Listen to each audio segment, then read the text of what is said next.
Let's make my Heritage Diamonds quilt pattern, which uses a layer cake. Layer cake are 10-inch squares, and for this pattern you will need 42 10-inch squares, which will yield you a 51-inch by 59.5-inch throw size quilt. So let's get started. With each layer cake 10-inch square, you will use the 60-degree line on your ruler and slide it all the way to the bottom right-hand corner and make your cut. If you have a rotating mat, this will surely help out because you're going to want to turn your block and now line up that same 60-degree line on your ruler, but on the line that you just cut. Then you're going to slide your ruler until it reaches the corner on the opposite side, which technically was the bottom left corner. Then you're going to make your second cut, and now you will have a 60-degree triangle and two other background shapes. Then all you have to do is repeat this step with all of your 42 10-inch squares.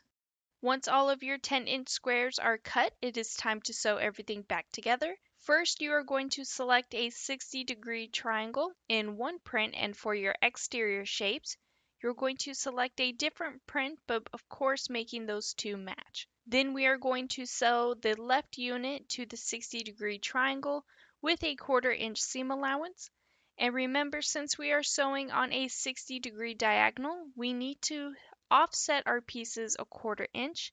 Then you'll sew the second background triangle to the right side of the unit with a 1/4 inch seam allowance as well. Once you have sewn your block together, you will then take a square ruler and square your block to a 9-inch square.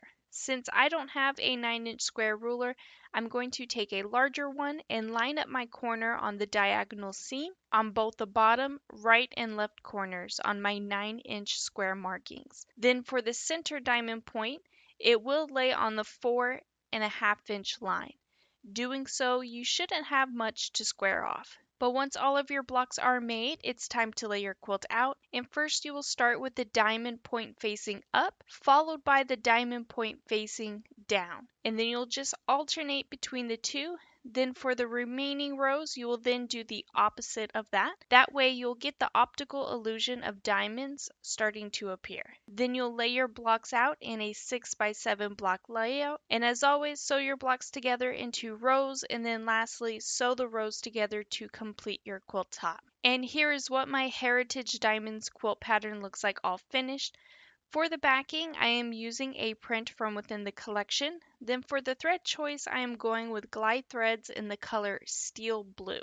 And here is what my quilt looks like all quilted. One layer cake will yield you a 51-inch by 59.5-inch quilt. If you use two layer cake bundles and instead make a total of 80 quilt blocks while placing them in a 8x10 block layout, you will yield an extra large twin size quilt measuring at 68 inches by 85 inches, just to give you a few more options. But if you could please take a moment to hit that like and subscribe button, hit the notification bell so you can be notified for your next amazing quilt project.